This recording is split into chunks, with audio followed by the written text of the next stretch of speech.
2 ans. C'est le délai qu'Arthur Mensch, patron de Mistral AI, a donné devant les députés français pour éviter que l'Europe ne devienne un État vassal en matière d'intelligence artificielle. Ce documentaire retrace comment la première décacorne française de l'IA est née, ce qu'elle a bâti, et pourquoi ce qui se joue au Parlement compte pour tout le monde. Qui fait de la lithographie, jusqu'à le déploiement dans les entreprises. Donc ça veut dire que le cloud et l'AI, c'est vraiment la même chose. Ce que je peux dire, c'est que en fait, il faut voir la souveraineté, il faut arrêter de penser à la souveraineté comme un isolationnisme, il faut y penser comme il pense... Tout commence en avril 2023. 3 chercheurs issus de DeepMind, Meta et Google se réunissent à Paris avec une conviction forte. L'intelligence artificielle générative va rebattre les cartes de l'économie mondiale et l'Europe ne peut pas rater cette fenêtre. Leurs noms, Arthur Mensch, Guillaume Lample, Timothée Lacroix. Ce qui les distingue d'entrée, c'est le choix de l'open source. Plutôt que de garder leurs modèles fermés comme OpenAI ou Anthropic, Mistral les publie. C'est une stratégie de décentralisation, donner les outils au monde entier, installer la confiance et construire un écosystème là où les géants américains verrouillent. En 2 ans et demi à peine, Mistral atteint 11,7 milliards d'euros de valorisation lors de sa série C en septembre 2025. BP France le qualifie officiellement de première décacorne française de l'histoire. Pour comprendre ce que ça représente, regardons la trajectoire. La série A en décembre 2023 valorise la société à 1,2 milliard. La série B en juin 2024, 6 milliards. La série C en septembre 2025, 11,7 milliards. Une progression qui force l'échelle logarithmique pour être lisible. En technologie, seule une poignée de sociétés mondiales atteignent ce rythme. 65 000 et donc on génère ces tokens pour nos clients, en les hébergeant, on transforme des électrons en tokens. Voilà. Aujourd'hui, quelques chiffres, on est 1000 collaborateurs, une valorisation de 12 milliards d'euros. En septembre 2025, Mistral boucle sa série C, 1,7 milliard d'euros. Ce qui marque les esprits, c'est qui mène la ronde. ASML, le fabricant néerlandais de machines de lithographie pour semi-conducteurs, entre au capital comme lead investor. Ce n'est pas un financier de plus, c'est un partenaire industriel européen de rang mondial. 1,7 milliard d'euros en equity, auquel s'ajoutent BP France côté public, A16Z et DST Global côté américain, Nvidia et des fonds spécialisés. Ce mix soulève une vraie question. Une levée de fonds menée par des capitaux partiellement non européens peut-elle incarner la souveraineté numérique ? On y reviendra dans le chapitre 5. Et les déployer où on voulait, etc. Donc c'était une technique de décentralisation et de déplacement des acteurs établis. Et puis à partir de là, on a continué à investir dans les modèles. Aujourd'hui, on investit 1 milliard en fait, cette année dans les sujets de R&D. Ce partenariat industriel entre ASML et Mistral est symboliquement fort. Il signale que les entreprises européennes de pointe commencent à investir ensemble pour constituer une pile technologique qui leur appartient. Voici comment Mistral présente concrètement ce partenariat.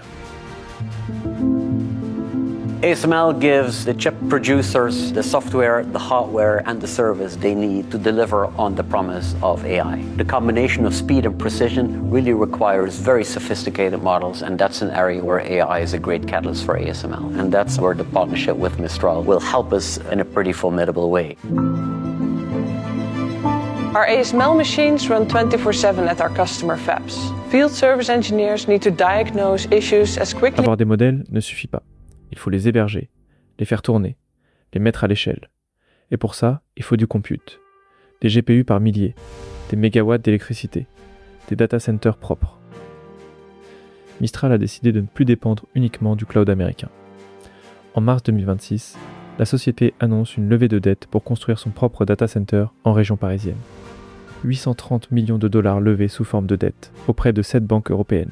De quoi financer 13 800 GPU Nvidia et 44 MW installés à Bruyères-le-Châtel, en Essonne. Le site s'appelle Eclairion. C'est la première brique d'un cloud souverain qui permettra à des clients européens, entreprises et États, de faire tourner des modèles sans que les données transitent par des serveurs américains. C'est plutôt le mégawatt. Le mégawatt, c'est l'électricité qu'on va transférer en intelligence. 1 mégawatt, alors je vais vous donner en gigawatts, parce que je connais bien les chiffres en gigawatts. Quand vous investissez et vous créez un data center, vous mettez donc, des cartes graphiques qui vont permettre de générer des tokens quand vous hébergez le modèle. Pour créer 1 gigawatt, vous allez investir 50 milliards d'euros 50 milliards de dollars, pardon, sur 5 ans. Donc ça vous coûte 10 milliards par an, à peu près. Avec ça, bon, je vous donne un peu les marges.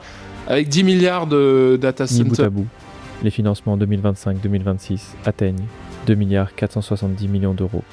La série C en equity représente 1,7 milliard. La dette pour l'infrastructure, environ 770 millions d'euros. Un montant que peu de startups mondiales ont levé en si peu de temps.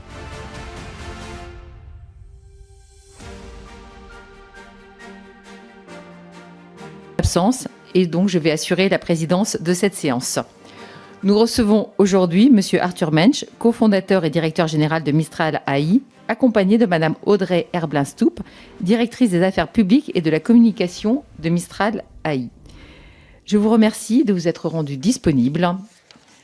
Et parmi les outils d'intelligence artificielle générative, Mistral fait figure d'exception avec un modèle open source et européen, alors que vos principaux concurrents sont tous extra-européens. Beaucoup d'espoir repose sur vous. L'intelligence artificielle est souvent présentée comme l'un des secteurs encore suffisamment ouverts pour que des acteurs européens puissent rivaliser avec les géants du numérique. Ce contexte est important. Une commission d'enquête parlementaire, c'est un outil juridique fort. Les témoins prêtent serment, leurs déclarations sont publiques et opposables. Mensch n'est pas là pour une conférence de presse. Il est là pour dire aux représentants du peuple ce qu'ils pensent vraiment de la situation. 2 ans. C'est le délai qu'Arthur Mensch donne à l'Europe pour prendre les bonnes décisions avant que la dépendance au cloud américain ne devienne irréversible. Mais c'est le chiffre qu'il avance ensuite qui électrise la salle.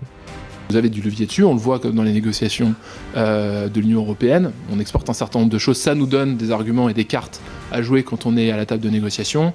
Si on n'a pas cette capacité à ne pas importer la totalité de nos services digitaux, nos services numériques des États-Unis, on a un vrai problème.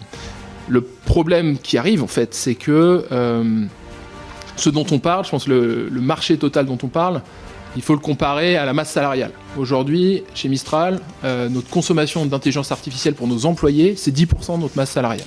Alors on fait cette technologie, donc on l'adopte un peu plus rapidement qu'ailleurs, mais si vous extrapolez, d'ici 3 à 4 ans, la totalité de l'Europe utilise l'intelligence artificielle pour 10% de sa masse salariale. 10% de la masse salariale de l'Europe, c'est à peu près 1 trilliard. 1 trilliard, c'est donc des services numériques. Ce qui rend ce témoignage rare, c'est qu'il ne s'arrête pas au diagnostic.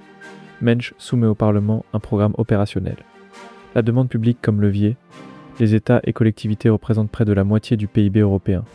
S'ils choisissent des fournisseurs européens d'IA, ils créent la base de marché qui permet à Mistral d'investir davantage. La tension est réelle et Mensch ne l'esquive pas. Mistral réalise 70% de ses revenus en dehors de la France. C'est un exportateur de technologie, pas un champion franco-français. Sa réponse ? La souveraineté ne signifie pas l'autarcie.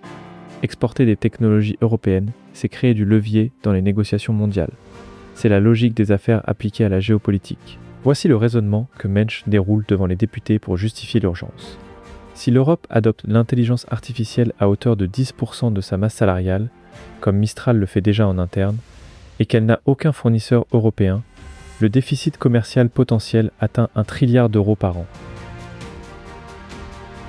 Les revenus annualisés de Mistral progressent vite. 300 millions d'euros en septembre 2025, 400 millions en janvier 2026, avec un objectif d'1 milliard déclaré par Mensch à Davos pour fin 2026.